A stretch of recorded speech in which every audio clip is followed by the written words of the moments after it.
founder of the Wagner Group and Putin ally turned enemy, Yevgeny Prigozhin, was killed when a plane he was traveling in crashed in northwest Moscow yesterday. Russian state media confirms there were no survivors.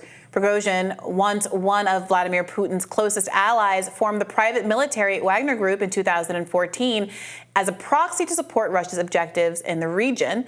Now, Prigozhin split with Putin over Russia's invasion of Ukraine this year and actually launched a failed rebellion of sorts against Putin back in June. When questioned outside the White House yesterday, President Joe Biden said, all things considered, speculation the crash was actually an assassination is probably true. I don't know for a fact what happened, but I'm not surprised. Do you believe? There's not much that happens when Russia and Putin not behind, but I don't know enough to know the answer. I've been working out for the last hour and a half. Now, Biden isn't the only one who openly predicted Prigozhin's death. Just last month, Secretary of State Antony Blinken commented, "If I were Mr. Prigozhin, I would remain very concerned. NATO has an open door policy. Russia has an open windows policy, and he needs to be very focused on that." The Kremlin, of course, has yet to comment. Joining us now to weigh in, editor of The Gray Zone, Max Blumenthal.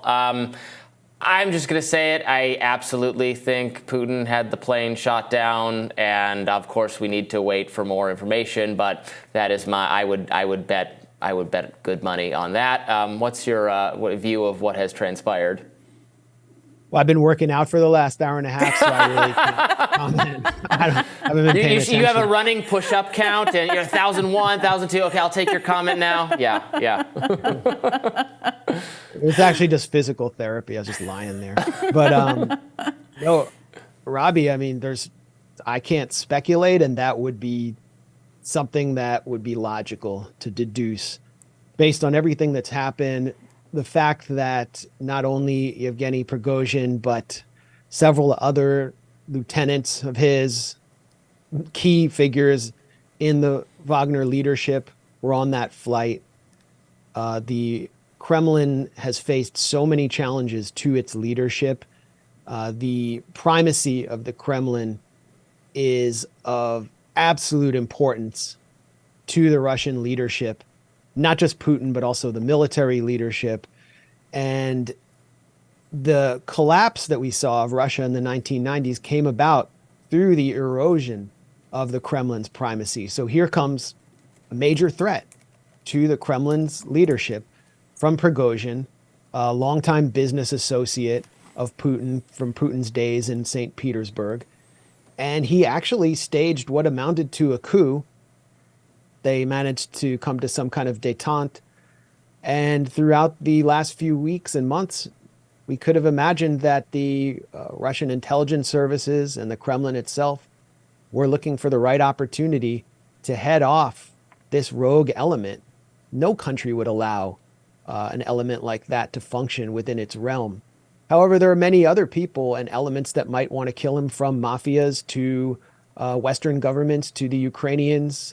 Prigozhin was returning from Africa, where the Wagner Group is bolstering the popular coup governments in Burkina Faso, Mali, and Niger, apparently. And this is a major threat to Western dominance in a resource-rich region.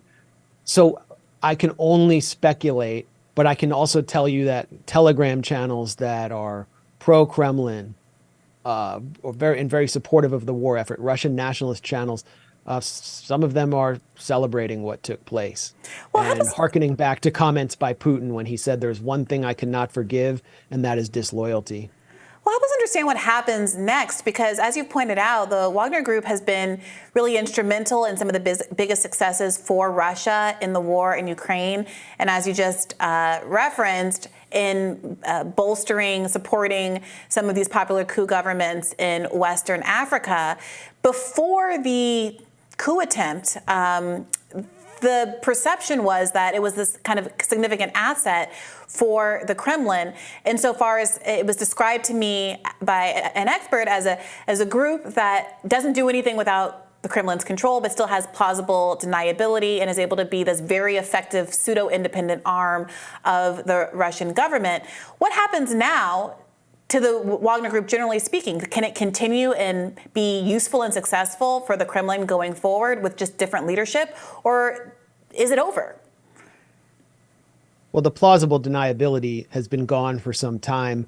Following the abortive coup by Prigozhin, Putin announced that the Kremlin or the Russian state had been sponsoring the Wagner Group to the tune of over $80 billion. That was after he denied any involvement with Wagner. Now I think the relationship between the Russian state and the Wagner Group will deepen and intensify. There's, of course, a second line of lieutenants behind Prigozhin. So I think Wagner PMC will continue on. Any of these Western think tank experts who are saying it's gone, it can no longer function, should not be listened to. But it will be a tool of the Russian state to carry out Russian operations, both soft and hard power. I mean, they do propaganda, information operations out of the Ivory Coast, in Africa and other sensitive areas.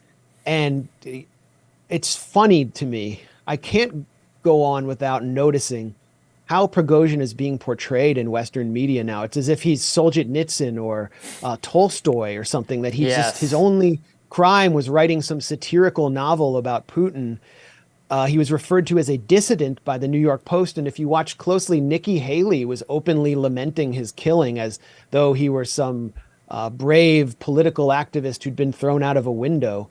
And that is not the case. This is someone who, if you look at what happened to the Oath Keepers, these septuagenarian Oath Keepers on January 6th, this is a figure that very few countries would tolerate in their midst. Right, and I think you're correct to bring up, if we recall sort of the mainstream media coverage of the march, of the Wagner Group's march, challenge to Putin, it was very breathless, this is the moment everything falls apart for Putin, similar to the whole, Ukraine is just about to win the war against Russia. That sort of very hopeful, wishful thinking accompanied a lot of how the Wagner Group was being described, I think, by mainstream media. So this is given that I do suspect Putin had him taken out here, it's kind of a blow as well to the mainstream narrative that Putin is so weak and is about to be taken out of power and Russia's about to be defeated by Ukraine. Nope, nope, and nope. Yeah, Completely. When Prigozhin launched his march north toward Moscow, the corporate media, it was one of the few times they broke away from their weekly Trump indictments. It was like the only thing that could get them to break away. And you could practically feel from here in Washington along the K Street think tank corridor a collective orgasm as Prigozhin's march continued.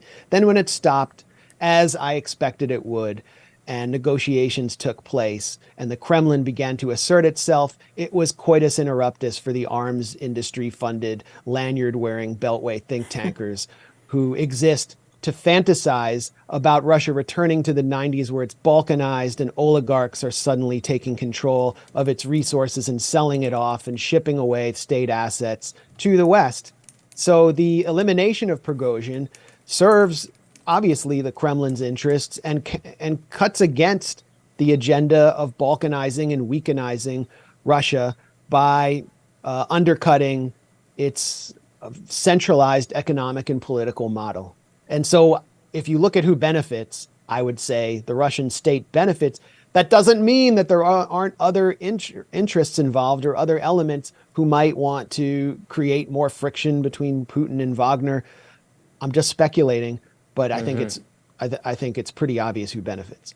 I did see some speculation that the CIA or some American interest might have been involved. How likely do you think that is? Is that just kind of wishful thinking? Well, it's just weird after the Prigozhin's march that everybody from the Atlantic Council or former CIA director David Petraeus or Tony Blinken himself were fantasizing about him being thrown out of a window or thrown off a balcony. They were basically trying to portray Putin as some mafiosi thug with dirty hands. And at the same time, I mean, the fantasy, could that have been a threat?